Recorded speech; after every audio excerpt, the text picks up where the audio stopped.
사랑하는 자들아, 영을 다 믿지 말고 오직 영들이 하나님께 속하였나 분별하라. 많은 거짓 선지자가 세상에 나왔습니다. 이로써 너희가 하나님의 영을 알지니 곧 예수 그리스도께서 육체로 오신 것을 시인하는 영마다 하나님께 속한 것이요 예수를 시인하지 아니하는 영마다 하나님께 속한 것이 아니니 이것이 곧 적 그리스도의 영이니라. 오리라 한 말을 너희가 들었거니와 지금 벌써 세상에 있느니라. 자녀들아, 너희는 하나님께 속하였고 또 그들을 이기었나니 이는 너희 안에 계신 이가 세상에 있는 자보다 크심이라. 그들은 세상에 속한 고로 세상에 속한 말을 하매 세상이 그들의 말을 듣느니라. 우리는 하나님께 속하였으니 하나님을 아는 자는 우리의 말을 듣고 하나님께 속하지 아니한 자는 우리의 말을 듣지 아니하나니 진리의 영과 미혹의 영을 이로써 아느니라. 예수는 나의 그리스도, 오늘 암구호라는 제목으로 하나님의 말씀을 나누도록 하겠습니다. 성도님도 혹시 암구호에 대해서 아십니까? 암구호는 기본적으로 적군과 아군을 판별하기 위한, 구분하기 위한 암호입니다. 그러니까 가령 이런 것이죠. 그러니까 멀리서 누군가가 다가옵니다. 다가오는데 얼굴이 잘 보이지 않아서 그 사람이 적군인지 아군인지 정확하게 이해가 되지 않습니다. 그럴 때 어떤 거를 하냐면 제가 어떠한 단어를 던지면 그쪽에서는 약속된 단어를 저에게 말하는 것입니다. 만약에 그 말을 다른 말로 했거나 말을 하지 않는다면 적군인 것이죠. 근데 그 사람이 저와 약속한 그 단어를 대답했을 때 저 사람은 아군이구나 라고 이렇게 이해할 수 있는 것입니다. 한 가지 예를 들어보자면 이런 것이죠. 우리 교회에서 제가 어떤 성도님에게 예수는 이러면 자연스럽게 나의 그리스도라는 대답이 나타나는 것처럼 이런 식으로 적군과 아군을 구별하는 그런 암호가 바로 암구호인 것입니다.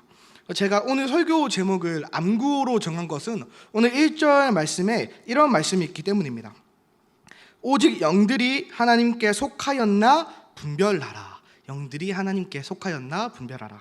그러니까 제가 예전에 서프라이즈라는 프로그램을 자주 왔었는데 그 프로그램 중에 좋아하는 코너가 있었습니다. 뭐냐면 진실 혹은 거짓이었습니다. 제가 그 코너를 보면서 어떤 생각을 하게 됐냐면 정말 진짜 같은 가짜가 많고 가짜 같은 진짜가 많구나라는 것을 알게 되었습니다.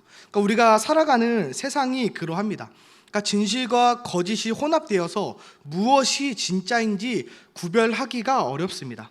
그러니까 오늘 말씀은 어떤 사람이 진짜 그리스도인지, 어떤 사람이 하나님께 속하였는지를 구별할 수 있는, 진짜와 가짜를 구별할 수 있는 암구를 우리에게 알려주고 있습니다. 오늘 말씀을 통해 이 말씀이 우리에게 제시하는 암구가 무엇인지 함께 보도록 하겠습니다.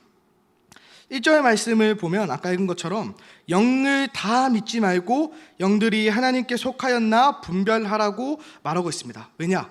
1절에 나온 것처럼 이미 많은 거짓 선지자가 세상에 있기 때문입니다. 그러니까 이 거짓 선지자가 어떤 자들인지는 2절과 3절에 잘 나타납니다. 그러니까 2절 말씀에 보면 이렇게 얘기합니다. 너희는 하나님의 영을 알지니 곧 예수 그리스도께서 육체로 오신 것을 시인하는 영마다 하나님께 속한 것이요 예수를 시인하지 아니하는 영마다 하나님께 속한 것이 아니니 이것이 곧 적 그리스도의 영이니라. 그러니까 하나님께 속한 자 그리고 적 그리스도에게 속한 자가 있다고 하죠. 이들을 구별할 수 있는 첫 번째 가장 중요한 암구어는 바로 이것입니다. 예수께서 육체로 오신 것을 인정하는 것입니다. 예수께서 이 땅 가운데 육체로 오셨다는 것을 인정하는 자들은 하나님께 속한 자이고 예수가 이 땅 가운데 육체를 입고 오지 않으셨다라고 주장하는 자들은 가짜라는 것, 적 그리스도에게 속한 자들이라는 것입니다. 이 말씀이 가르치고 있는 첫 번째 적 그리스도에 속한 사람들이 누구냐? 바로 우리가 요한 1서 본문을 통해 계속해서 자주 나온 사람들인데 그들은 바로 영지주의자들입니다. 그러니까 영지주의자들은 본문이 말하는 것처럼 예수께서 육체로 오셨다는 것을 인정하지 않습니다. 그러니까 왜 그러냐면 그들이 따르는 생각은 그러니까 이 땅은 물질적인 것들은 영혼의 감옥이기 때문입니다. 그래서 이 땅에서의 삶은 별 의미가 없어지는 것이죠. 그래서 예수님께서 이 저급한 이 감옥에 있는 이 육신을 입을 필요가 없다라고 이들은 주장하는 것입니다. 그러니까 이들의 삶을 보자면 이들이 이런 생각 가지고 있기 때문에 어떠한 삶이 나타나냐면 이 땅에서 뭘 하든지 그것은 다 헛되고 무의미한 것이기 때문에 이 땅에서의 삶을 긍정하지 않습니다. 이 땅에서 예수님을 위해서 내가 무엇을 할까? 내가 교회를 위해서 무엇을 할까? 어떻게 하면 하나님이 기쁘게 할까? 이런 것들 전혀 생각하지 않습니다. 이들이 바란 것은 딱 하나, 그저 영적인 지혜를 얻어서 하나님을 알 수 있는 그것밖에 집중하지 않습니다. 그렇기 때문에 이들의 삶은 전혀 성경이 말하는 대로 도덕적이도 또 윤리적이지도 않은 삶을 살았던 것입니다. 우리가 오늘 말씀에도 말하고 있듯이, 그리고 전 성경 전체가 말하고 있듯이 이 성경 전체는 무엇을 얘기하냐면 그리스도가 육체를 입고 오셨다는 것을 분명히 말하고 있습니다. 예수 그리스도께서 육체를 입고 오셨다는 것은 그 누구도 부인할 수 없는 성경의 진리입니다. 그러니까 그들이 그것을 부인하면서 또 어떠한 오류로 넘어가냐면 그들은 이런 생각을 하는 것입니다. 하나님이 저 하늘에 계시기 때문에 우리는 저 하늘로 가야 된다. 저 하늘로 갈 수 있는 방법은 어떤 특별한 지식을 얻는 것입니다. 그러니까 그들은 자신이 그 지식을 얻어서 하늘로 가야 된다고 생각하는 것이죠. 그러니까 우리 지금 로마서 큐티를 하는 모든 성도님들께서는 아마 아실 것 같습니다. 우리 스스로 절대 하나님께 닿을 수 없습니다. 그러니까 우리 스스로의 힘으로 어떠한 지식을 얻는다 해도 하나님께 절대 닿을 수 없다는 게 지금 로마서 큐티를 하신 분들은 알겠지만 로마서 본문이 그것을 분명하게 말하고 있습니다. 그러니까 이들은 생각으로도, 말씀으로 봤을 때도, 삶으로 봤을 때도 그 어떤 부분도 성경과 맞지 않는 거짓된 자들이라는 것을 알 수 있습니다. 우리는 믿음으로만 구원받고 믿음으로만 하나님을 알 수 있습니다. 우리는 어떤 지식을 추구해서 어떤 지식을 얻어서 하나님께 나아갈 수가 없습니다. 우리가 그러한 현실에 있기 때문에 예수 그리스도께서 하늘로 올라갈 수 없는 우리를 위해서 예수 그리스도께서 이 땅에 육체를 입고 다가오신 것입니다. 우리는 그것을 복음이라고 말하는 것이죠. 그러니까 영지주의자들의 주장에 따르자면 그들은 복음을 거짓되게 전하고 있습니다. 우리가 이 복음이라는 이해 가운데 복음이 분명히 말하는 것처럼 예수 그리스도는 육체를 입고 이 땅에 오셨습니다. 이 성경이, 이 요한일서 오늘 본문이 말하는 게 바로 이 적그리스도 영지주의자들을 멀리하라, 이들을 구별하라고 말하고 있습니다. 자, 그렇다면 우리가 살아가는 이 현실 속에서 우리 주위에 영지주의자들이 존재할까? 우리가 고민할 수밖에 없습니다. 외국에는 예수님이 신이 아니고 그냥 도덕적인 선생이다, 예수님은 하나님이 아니다라고 주장하는 사람들이 있습니다. 하지만 한국교회 내에서는 다행히도 그런 주장을 하는 사람들이 없습니다. 그러니까 대놓고 영지주의자와 같은 이렇게 주장을 펼치는 사람들은 없다는 것이죠. 하지만 영지주의자와 비슷한 모습은 3절 후반절에 말한 것처럼 지금 벌써 세상에 있습니다. 바로 우리 가까이에 있습니다. 그것이 뭐냐면 영지주의자들이 추구했던 그런 신앙의 모습과 비슷한 모습을 가진 자들입니다. 5절의 말씀을 보면 영지주의자들의 특징, 적그리스도에게 속한 자들의 특징을 말하고 있습니다. 그것이 무엇이냐? 그들은 세상에 속한 고로 세상에 속한 말을 하며 세상이 그들의 말을 듣느니라. 계속 반복되는 표현이 뭐죠? 바로 세상입니다. 그러니까 어떤 부분에서 이들이 세상에 속하였냐면 그들은 현실에서의 삶에 큰 의미를 두지 않는다고 말했죠. 그러니까 이런 면에서 세상인 겁니다. 왜냐하면 그리스도의 말씀을 이 땅 가운데 실천하려고 하지 않기 때문입니다. 그러니까 나의 신앙과 나의 이 믿음과 현실을 분리하는 것이죠. 그렇기 때문에 그들은 초월적인 지식을 얻으려고 노력하지만 이 땅에서는 그 어떤 거룩함을 위해서 노력하지 않습니다. 그들의 삶을 볼 때 그 어떤 거룩함도 발견할 수가 없습니다. 그렇기 때문에 영지주의자들은 자기들은 초월적인 지식을 얻으려고 노력한다 말하지만 오늘 이 성경이 말하는 것처럼 그들은 지극히 세상에 속한 세속적인 사람들인 것입니다. 그렇기 때문에 이들의 주장이 너무나도 매력적이기 때문에 5절 후반절의 말씀처럼 세상이 그들의 말을 듣습니다. 왜냐면 이들의 주장은 아까 말했던 것처럼 이 땅에서의 삶은 별 의미가 없다. 이 땅에서 행하는 것들은 전혀 의미가 없기 때문에 그것에 집중하지 마라. 그 얼마나 우리에게 매력적인 말입니까? 우린 그저 하나님에 대한 지식을 한번 얻기만 하면 이 땅에서 삶에서 고민할 필요가 없는 것이죠. 내가 어떻게 하면 조금 더 거룩해질까? 경건해질까? 내가 어떻게 하면 이 땅에서 하나님을 기쁘게 할까? 이러한 고민을 하지 않게 되는 것입니다. 이러한 모습이 우리 가운데도 자주 나타납니다. 그러니까 신앙을 가졌지만 우리의 현실에서 신앙의 고백 그대로 살아가지 않고 적당히 타협한 모습들이 우리에게 또 존재합니다. 그러니까 물론 절대 현실을 무시하라는 말은 아닙니다. 그러니까 주님 다시 오실 때까지 어떠한 사람도 완전하고 완벽할 수 없기 때문에 유혹이 오면 넘어질 수도 있습니다.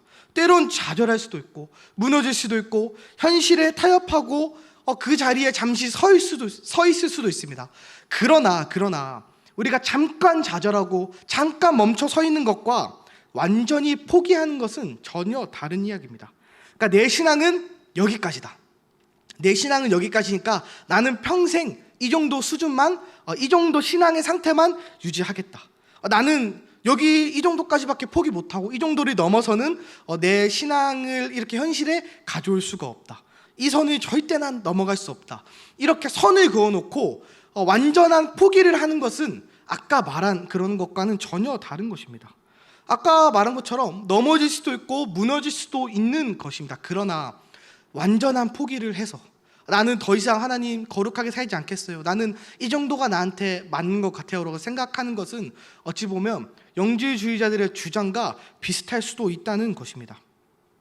제가 중학생 친구들에게 중등부에서 말씀을 전할 때 함께 자주 제가 이렇게 전하는 말씀인데 뭐냐면, 그러니까 하나님께서는 신앙에 점수를 매기시지 않는다고 제가 항상 그렇게 얘기합니다.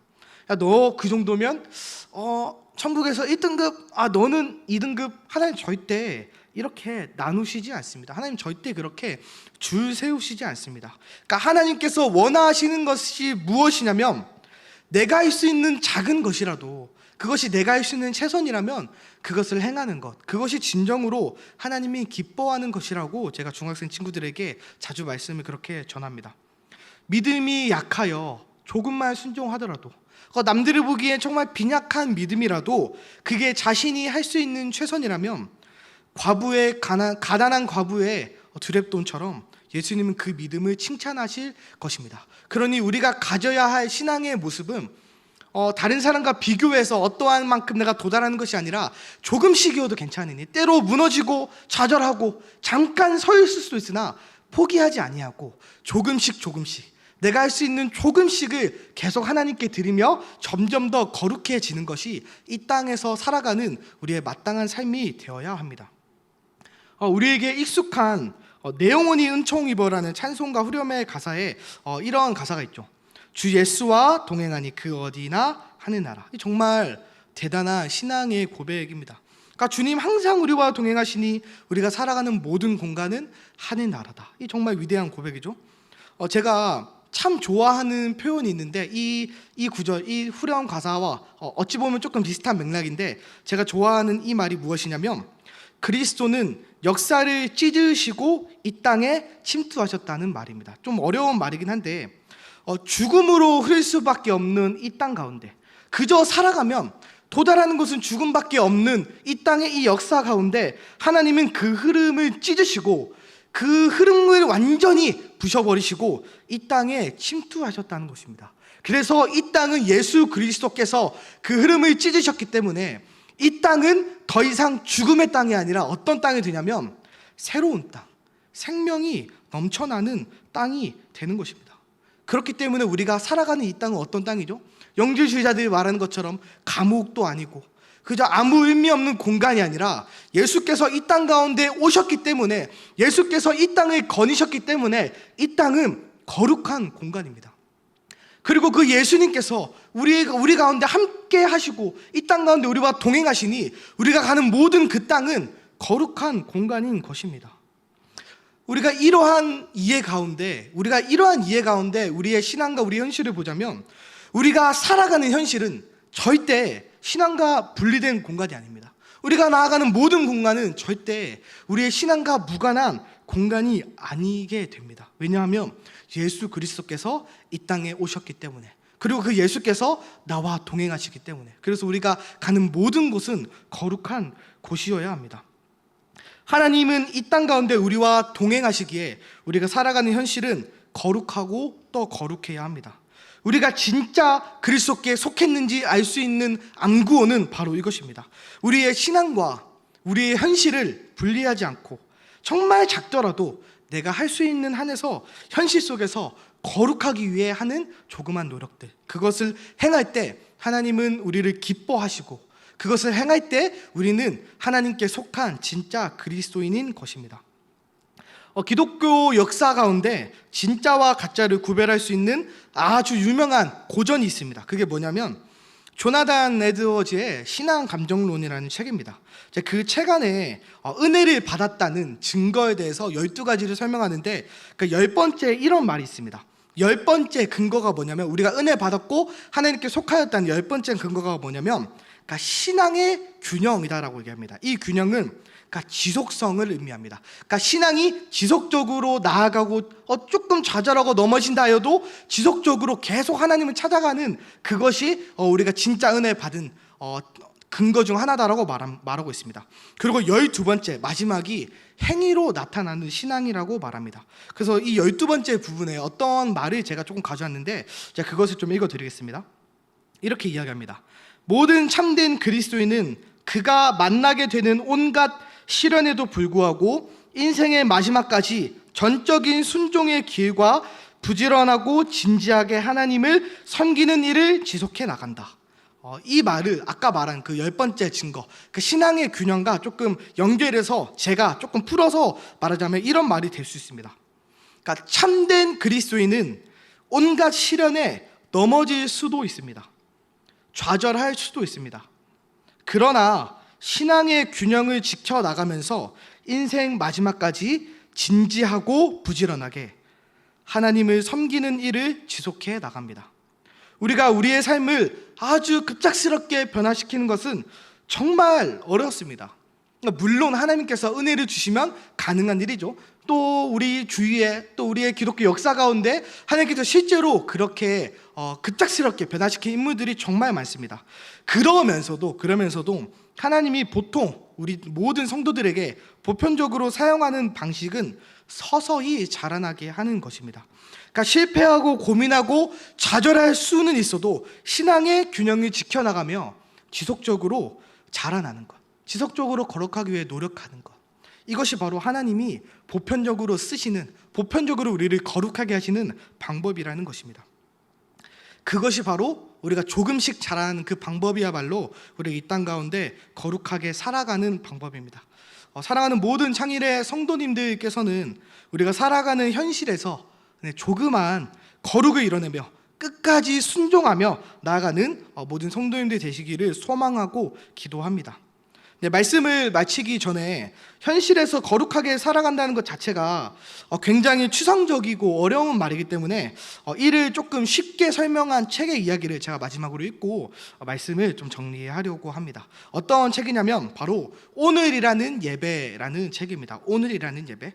이 책에 부분들이 있는데 어떤 것들이 다루냐면 이 닦기, 잠에서 깨기, 다시 자기, 남편과 화해하기, 그리고 이메일 보내기, 이런 것들이 거룩해질 수 있다는 것을 정말 쉽고 재밌게 적어놓은 책인데, 저는 그 중에서 이 닦기, 이를 닦는 그 부분에 대해서 설명한 챕터를 제가 좀 간략하게 조금 소개하고 마무리하려고 합니다.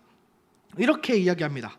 그분이 우리처럼 하얀색 주겸 치약으로 이를 닦지는 않으셨겠지만 그분도 우리처럼 매일 몸 관리를 하셨다. 잠을 주무셨고 음식을 드셨고 머리를 빗으셨다. 더러워진 발을 닦으셨다. 근육적인 비판자들이 그분을 향해 먹고 마시기를 좋아하는 사람이라고 조롱한 것으로 보면 분명 길고 훌륭한 저녁 식사를 즐기셨을 것이다. 성경을 보면 육체가 신앙의 부수적 요소가 아니라 예배를 위한 필수 요소임을 알 수 있다. 영지주의자들에게는 이 닦기, 샤워하기, 손톱 깎기는 영혼이 순수하게 영적인 삶에만 몰두하는 것을 가로막는 귀찮은 방해물일 뿐이다. 그러나 그리스도 안에서 이러한 육체적 일가는 하나님의 선한 창조에 대한 응답이다. 이렇게 말합니다. 그리고 마지막으로 나는 내 몸이 거룩하며 그것을 돌보는 일은 거룩한 행위임을 알기에 최선을 다할 것이다. 언젠가 부활하신 그리스도의 몸처럼 영광스럽게 되리라는 진리를 붙들 것이다. 그렇기에 이 닦기는 비언어적인 기도, 장차 올 소망을 붙드는 예배의 행위다. 영광의 작은 맛보기인 민트향 나는 내 숨결이라고 말하고 있습니다. 정말 귀한 이 귀한 고백이죠. 그러니까 하나님께서 이 땅에 오셨고 결국 하나님 다시 이 땅 가운데 오시기 때문에 우리가 이 땅에서 하는 모든 행위는 거룩한 행위인 것입니다. 우리가 정말 작은 이 닦는 행위, 내 몸을 관리하는 그 자그마한 것도 그저 단순히 내 몸을 그저 닦는 그저 단순한 행위가 아니라 하나님 다시 오실 때까지 이 몸을 잘 붙드는, 이 몸이 다시 또 나아갈 것이기 때문에, 이 몸이 정말 거룩한 것이기 때문에 잘 보호하는, 잘 갈고 닦는, 하나님께서 선하게 이 몸을 주셨기 때문에 이 몸을 잘 관리하는 것, 그것조차 거룩한 일이라고 말하고 있습니다. 우리가 몸을 돌보는 작은 행위조차도 하나님의 선한 창조의 응답이기 때문에 그 또한 거룩한 일입니다. 하나님을 위해서 한다면 정말 작은 일도 거룩한 일입니다. 그러니까 집에서 설거지를 해도 그것이 거룩한 일이고, 자녀들이 정말 건강히 자라나기 위해서 밥을 주는 것도 역시나 거룩한 일입니다. 이 중에 당연히 중요한 것은 하나님을 묵상하며 하는 것이겠죠. 그러니까 하나님을 우리의 마음 가운데 모시고 하는 모든 행위는 거룩한 것입니다. 이처럼 우리가 살아가는 현실에서 하나님을 묵상하며 하는 모든 일은 거룩하기 때문에 우리가 살아가는 현실에서 우리의 신앙을 분리하는 것이 아니라 우리가 살아가는 그 현장 속에서 하나님을 묵상하며 거룩한 일생을 살아내시는, 거룩한 하루를 살아내시는 모든 성도님들 되시기를 축복하고 또 소망합니다.